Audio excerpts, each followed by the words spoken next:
back to the inner London Crown Court. You don't know. So we're going to be turning the heat up, family. This is the time when we certainly do need to pull together. This is the time when we certainly do need to, bounce off us if we can. All right, if we can let a softball can bounce off you, can't it? Yeah, can bounce off you. Things like, or as I say, water off a duck's back. Real talk. This is the time, especially when you are close to victory. All right, especially when you've just won a victory. Everybody wants you to trip up and fall, and as they say, things fall apart. They want to discombobulate we as a people. Real talk. And the way that it happens is coup d'etat, coup de mine.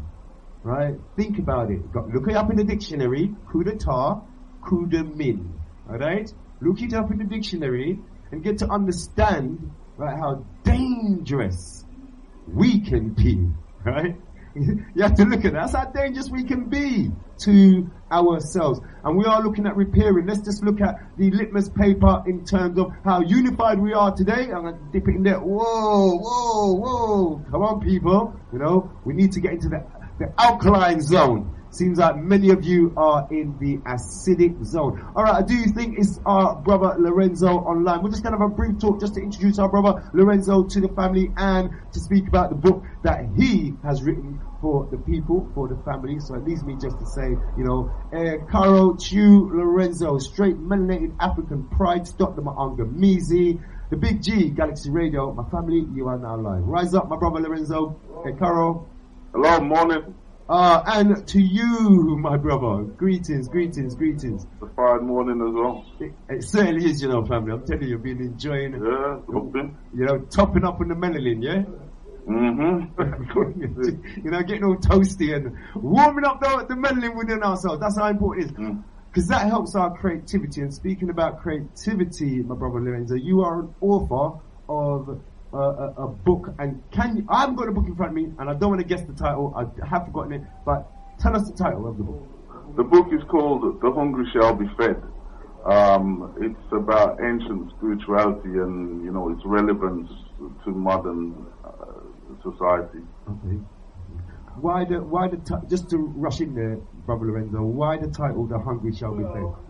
Well, without giving too much away, it's to do with the theme of the book, which basically is to do with the way the Earth's resources have been plundered, there's over-pollution and all this type of negative energy.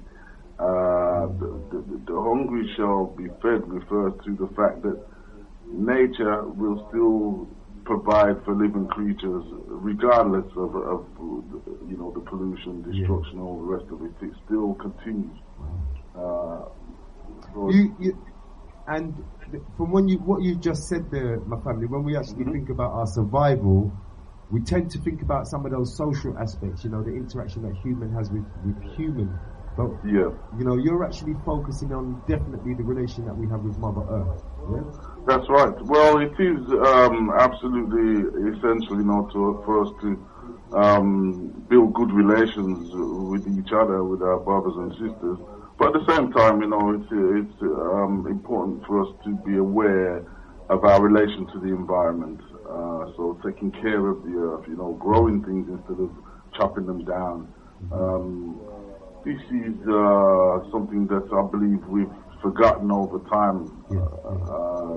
If you go back far enough, you'll understand that people used to worship nature in such a way that, their whole focus was about maintaining the balance, preserving the trees, nurturing the environment, growing things instead of destroying things. Wow. So that's the main theme of the book, about the power of nature and how it regenerates life, and we have a part to play in that. Now, why your book does strike me as important, as a very important book, is alongside the Reparations Stop the Maangamizi campaign. Part of the campaign is We Charge Genocide and Ecocide.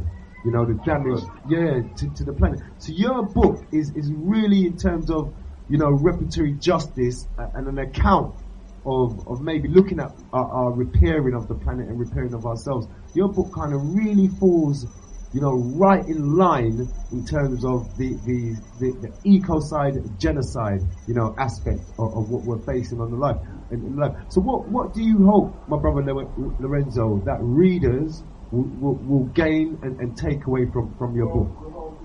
Well, the hope is that people will understand more about their place in society or in the world. You know, a lot of the realities that we should be aware of, they're sort of blurred by, you know, to take for an example, something like food. A lot of people, especially children, they don't fully realize that nature provides the food. It's very easy to assume that the people in the supermarket provide food. So it's a very simple thing, you know, but how many kids actually experience that? How many actually grow something? So, you know, this is the aim of the book, to wake people up a bit so that they're fully aware that the environment needs them as much as they need the environment. The two aren't separate. That's a beautiful point right there, brother Lorenzo. Very important how interconnected we are. The relationship that, you know, we have, or the quality of life that we have on this earth, is to do with the relationship that we have with the resources of the earth, you know. That's right. And yeah, brother. And I feel to push that message to I support you in pushing that message to all peoples, especially young people, you know. Yeah, I'm sure I'm not the only one. I've heard of projects that encourage people to grow their own food and things like that. And when young people get involved in that sort of scheme, I'm sure it will wake them up, you know, because if you're not fully aware of the reality of the situation where nature grows the food, it's easy to get caught up in this type of, you know, Wazungu plan, you know, to hide nature and play like man is above nature. Well, this is it. Chemical people, as Dr. Ferguson said, you know, very much chemical people and not organic people, you know. Yeah.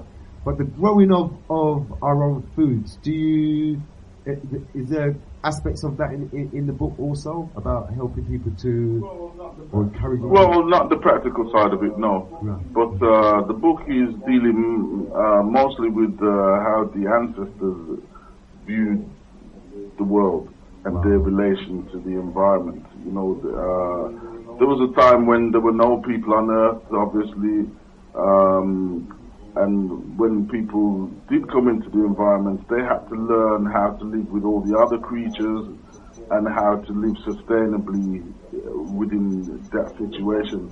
A good example is lions. You know, in North Africa, lions were in North Africa, the Barbary Lion.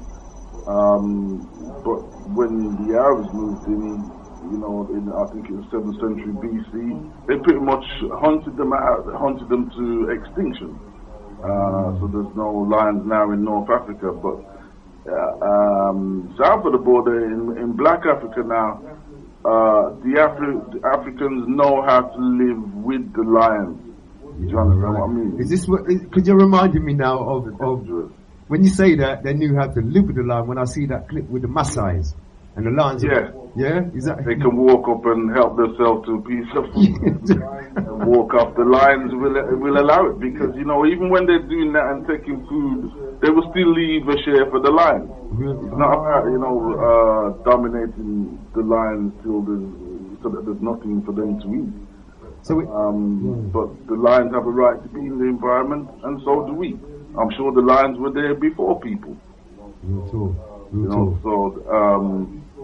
A lot of this sort of sense of the unity of living things is lost in this modern society, because, like I say, certain people are hell bent on trying to convince everyone that man is supreme. And nature, you have to subdue nature and assert yourself as a human. Yeah. This is the opposite of what the ancients used to teach. It used to be about being humble, being pious, knowing that you're a tiny little speck, and using that as your starting point. Because if you don't do that, well, we know what happens. You get the pollution, you get all kind of damage to the environment, the chopping down all the rainforests, ruining the habitats of many different animals, so that a lot of them are becoming extinct. Basically, they have no right to do this, but they believe it's a good way forward because they have this mentality that they're above nature. Yes, brother. Yes. And this knowledge, we need to, as I'm hearing in a way, we need to reassert our position as a people, to protect the planet. That's right. Because I know all of this talk because of, David Attenborough, and the Blue Planet, I think Blue Planet 2, and then all the ecology stuff about plastic bottles, yes? Yeah. And so forth. But we are talking about behavior, really. That's right. Yeah. And it's all learned behavior, but if you go back to what the ancients used to teach their children and what the sort of understanding that they would spread, it was to do with, being respectful towards nature, treating the earth as your mother nature, without that respect, the damage, it's going to be lasting. For example, if they eventually chop all the trees down, I'm sure that would make things very difficult for living creatures to even be here. In terms of oxygen production and whatever. Brother, as soon as you said that, it reminded me of piece of news I just heard recently, which it just sort of like told me what time it was. And the reason why, and I can say that to you and you'd understand totally what I'm saying. So I heard this piece of news the other day, brother Lorenzo, where they said one of the baobab trees in Africa are dying, Oh, I didn't hear that. Yeah, the baobab trees in Africa, and that's a real indication of the quality of air on the planet, the quality of the ecosystem. If the baobab tree, oldest tree on the earth, real talk, that sucks in so much of the carbon monoxide is dying, wow, we're in trouble. Yeah. So there are a lot of people, they do, like you were saying, only think in terms of human relations. But we're just one tiny part of life, all the other creatures, they also have a right to be here. We didn't make any of them, and obviously we didn't create ourselves. So the book's really about reminding people that we should, in reality, be bowing to nature. Well, it does make sense now, the title, to me. Yeah, if I'm not going to give too much, because it does make sense. How are we going to feed our generations, on plastic food, on chemicals? You know what I'm saying, bro? Yeah, so really, there's only one way that humans are going to survive, and that's through nature, our interactions with nature, our understanding of, how we are supposed to grow and develop within nature. The moment you bring things like genocide and, environmental destruction, pollution into the equation, it all starts going crooked. It's like messing with a stable orbit. After a while, things are going to get so crooked that the whole thing's in danger of crashing. Lorenzo, what are... I'm just really cool to ask you this question. What are the three, if there are 3 points, 2 points, or one main point, that the listeners right now can take away from the message that you're giving in terms of what they can practically do then? Because more times than it is about practical things, and even thinking is part of that practice. So, not to discount that as a doing. So just maybe 2 or 3 or even one main suggestion that what people can be doing as part of our reparation and are stopping, this ecocide, stopping the ecocide. What suggestions would you give to the listeners? Well, the main suggestion that I mentioned in the book is to do with people trying to develop a personal connection, a spiritual connection with the Earth system, which we are a part of. Now, there are practical ways to do this. There are many different ways. The meditation, for example.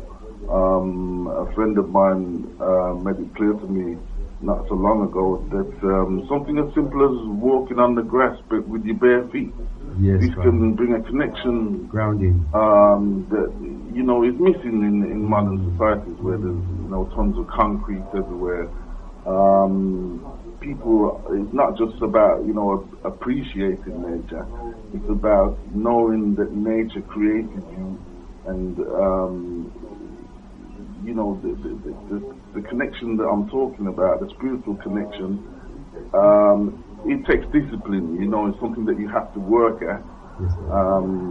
But if more people do that, then I'm sure that things will be interpreted in the correct way, so that they can understand that nature comes first, people come after that. If you put it the other way around, it leads to destruction, genocide, and all the other stuff. So, really, I'm talking about spiritual, strengthening our spiritual energy. And you're also talking sorry to cut over there, Brother Lorenzo. You're also speaking of a sort of like going back to a basic, Yeah, it's in us already, but obviously it's been stamped out of us through the mouth and all this oppression that we continually receive. But it is important, I believe, for people to find a space where you put all that down and consider where exactly you came from. Some people have it in their mind that, I came from my mother. In reality, your mother didn't create you. Yes, she gave birth to you, but she didn't create you. Nature created you. So when we have the full understanding of this, we'll have respect for our mothers, obviously, because she's there to incubate and deliver the baby. Yes, but your real mother is the one who created you in the first place, who gave you life. So it's about learning to be more pious, more respectful towards the environment, and to understand, that man cannot be God. Nature is God. This is how our ancestors understood the reality of the situation.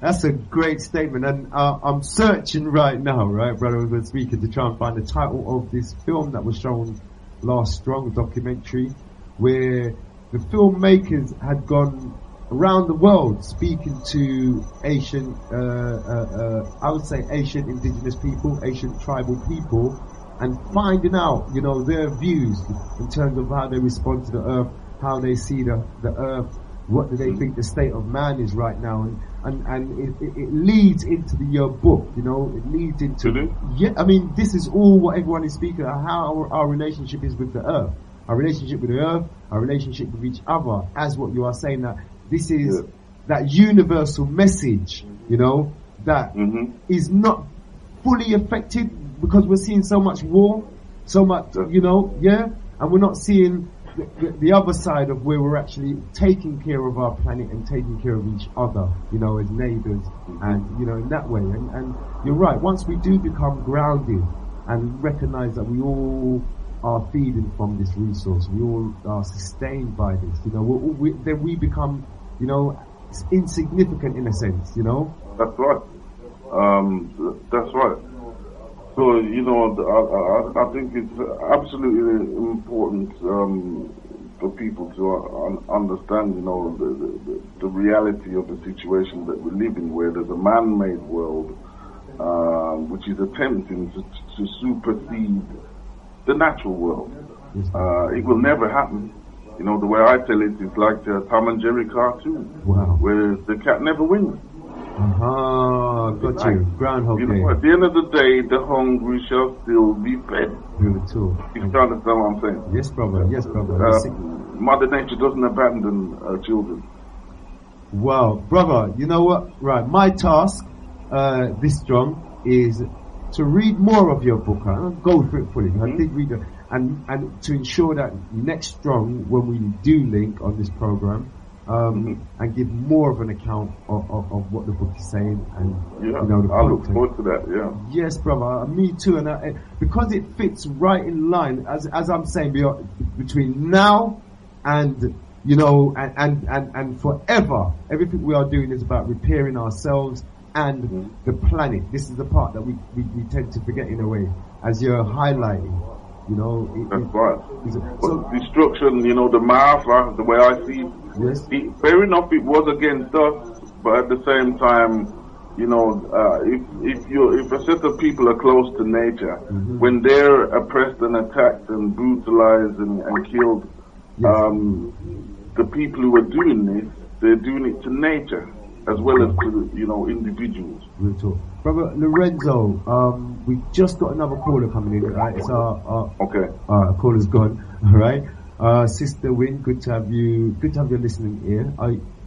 Are you with us, Sister Wynn? No, alright, she has gone. Right. Question I was gonna be put to you, this ties in with reparation, this ties in with, you know, to stop the eco side. So, Lorenzo, for Next Strong, would it be possible that we can do a giveaway to one of our lucky listeners, do a competition of some sort? Sure. Yeah?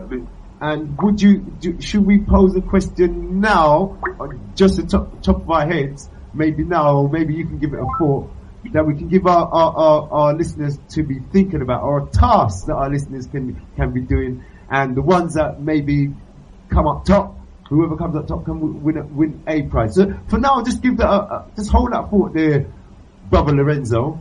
Bro, just hold that thought there, because we've got Sister Wynn back online with us, and we're going to take the call. So let me just introduce our Sister Wynn. Kara to you, Sister Wynn, you're live, straight Mandate African Pride, Stockton, Angamizi, you know, real talk, true talk. You're right here with us. The big G, sister, you're live. Sister Wynn? Greetings, Caro, my brother. Hey, Caro, my sister. Brother Lorenzo. You know, if you could see my face, believe me, it's like somebody gave a whole chunk full of gold pieces and said, pick what you want. Wow. My brother, I am so loving what I'm hearing. And I tell you why. In my meditation this morning, and it is a daily meditation, is to be guided how to communicate with all that there is in the physical. And to hear you echoing my thoughts and my request to the all, my word. Yes, oh my goodness. I don't know. I'm not going to go much further but to say, my brother, thank you for being part of my soul group in this day. Thank you very much. And Chidege, thank you. That's all I can say. Understand when I say thank you. Better go. And please give out the title of the book, please. Once again. Okay, we'll do. Thank you. Rise Up, my sister. Beautiful, beautiful. Lorenzo, once again, the sister is asking the title of your book. The book is called The Hungry Shall Be Fed. Hungry. And right, where's it available, brother? It's available on Amazon and also on my webpage, which is Tehutibooks.com. Right, all right. Once again, brother, give your full name, the author. You are the author, full name, and again, once again, for our listeners, where they can purchase it. Right. The book is titled The Hungry Shall Be Fed by L.S. Allen, and it can be found on Amazon or on my website, which is Tehutibooks.com. Beautiful. And I'm sure, as always, our brother Delani, you know, we can not twist his arm, but lovingly, caringly asked our brother maybe he can hold a few copies there at ADE Photography and Printers on right in the market. Yeah. So, yeah, that would be great. I appreciate that. Yeah, for listeners right here, if they, you know, if they can't do the Amazon computer thing, you know, they can pick one directly there. Brother Lorenzo, we got another caller online. We have our brother Jeff online. I think we still have our sister Win. Beautiful brother Jeff, straight Malay African pride, start the Ma'angamizi Galaxy Radio. Wow. You're a super brother. Rise up to you. Go ahead. My brother, big black at you, brother, black pride, you African pride, brother. I'm the brother Lorenzo. Fantastic reading. This is Echo Citizen's points. Fantastic reason. How are you, sir? Am I coming through clear? Yeah, you're a bit. Sorry, a little bit muffled there. Sorry. Let me get a clear up here. Am I coming clear now? That sounds beautiful. Go ahead. Fantastic. Yeah, greetings, brother Lorenzo, sir. Yeah, brother Lorenzo, you made the point which really echoed to me about mentioning how the Arabs, when they invaded Africa, they killed the Barbary Lion. That was I wasn't aware of that at all. That's great. Not great. I mean, the information you have is fantastic. Can you elaborate more on what they did?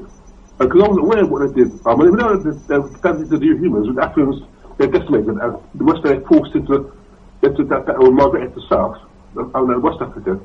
But damn, what the damage they did in North Africa regarding the eco damage? Can you elaborate more on what they did, please? I'll list offline because it's quite fascinating. Well, from what I know, the Arabs, when they invaded Northern Africa, you know that they ended up taking over the whole of North Africa. That's right. They didn't believe that the Barbary Lion should be in the environment because it's a dangerous creature to them. They used to give out the bounty to people who can prove that they killed them. So, you know, there was a mass killing spree. They didn't stop until they made the Barbary Lion extinct, I believe, in 1960. Even though there are still stories, you know, to say, well, we still have some in existence. But my guess is that they cloned them, and they don't want to tell you that part. But in places like Morocco, I believe you will still find 1 or 2 Barbary lions. Incredible. So their Quran, they tell them about saving the environment. They must have mentioned Muslims. Their Quran, they tell them about ecology. It's fascinating. But anyway, I mean, I'm going to plan. I made a good question about why marching reparations is marching is a good thing. I'll try to call about you a bit, but I'll give you a short answer. The question is yes. But marching by itself obviously won't change, but to get attention, to draw people in, marching, we're not forgotten our Mangamizi, which is ongoing. Yes. So, that was the question you posed last week, Brother Gege, is an emphatic yes. Wonderful. But also, what must come after was obviously about, initially, was March, if you would know that we're not going to forget our ancestors, he was the hero that was taken up by the Mangamizi. We'll not forget them. We'll not forget Markham. We'll not forget Yahya Santua. We'll not forget all these others that are too numerous to mention, who have fallen by a sword of the enemy. Anyway, that's what contributes to this fine Friday afternoon morning. Lovely outside. You can get some of that soul shine. Ah, rise up, Brother Jim. Well, on the Wednesday, again, I might call again. Let me get offline now. Let's have a call again. I might call again. It's quite early, so let me get offline now. Thanks for your attention, Brother Lorenzo. Fantastic work. Keep up good work. And we'll meet down the road. Take care. All right, wonderful, Brother Jim. Wonderful. One love. Every time we rise up, beautiful interaction right there with our brother Jeff. Wonderful. And I'm sure Jeff will be purchasing a copy. Good listening right there, Brother Jeff. Picking up that about the Barbary Lions right there. Real talk with our brother Lorenzo. Wonderful knowledge. Each one, teach one. That's why I'm saying, brother, give me a strong. I'm going to read the book. I do have a copy I'm going to read, and then next strong we can, you know, fully immerse the family into some more. Yeah, that would be good. Yeah, you know. Wow. Now, Lorenzo, right, we're going to come to a close right about now. Give thanks to Sister Win and Brother Jeff, right. We will have you, you know, next strong speaking to the family, right. But just before you do leave, you know, any last statements you wanna give to the family, and obviously the details again, title of the book, author, and where people can purchase it. Okay, the book is called The Hungry Shall Be Fed. It's actually book 2. It's part of a series, but it's called The Hungry Shall Be Fed by L.S. Allen. It can be found on Amazon and at Tehutibooks.com. And any sort of like message? Oh, you remember we were doing a competition? What can we? Should we set some competition right now, or should we do it next round? Well, what I'm thinking is that since the last caller brought up about the Barbary Lion, maybe could have something to do with that, like to research and find out some information, and the person with the best information is the winner. Should we do it? So who can, a little bit of research, a little bit of community journalism or research really into the Barbary Lions, yes? Barbary Lions. And what region are we talking again, Brother Lorenzo? North Africa. North Africa. Okay. Yeah. Are we talking like Sudan, Mali or something like that? Morocco, Libya. The Barbary Lion used to be popular in those areas. It was strong. Now there's just a handful of them left.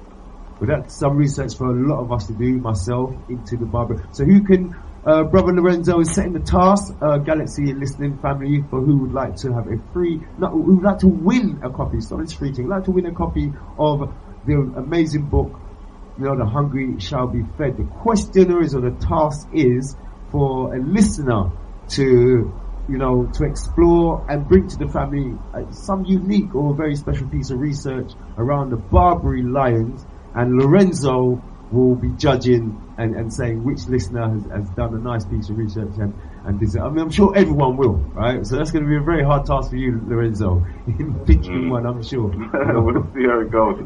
True, brother. It will be.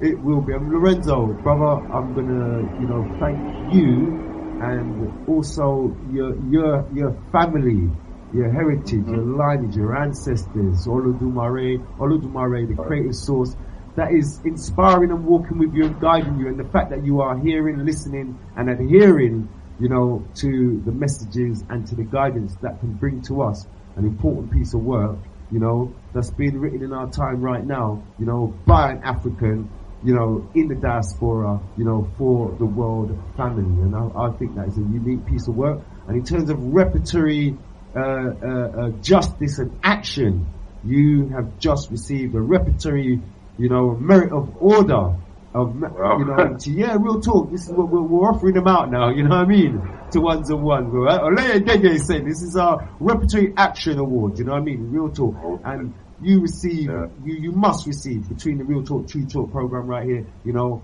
receive a repertory action award. You know what I mean, my brother? Thank you very much. So you get a raw. You know what I mean? I appreciate that. Right there. You hold a raw award, repertory action. Thanks for having me, my brother. And I do give thanks, Lorenzo. We will speak further, and the Galaxy family, all the listeners worldwide, we do give thanks for your work and look forward to speaking to you next time. Yes. Bless. Okay. Right. All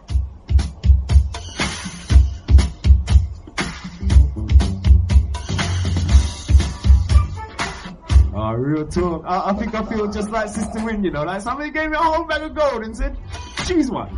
Wow. Big one over there. What that bigger one over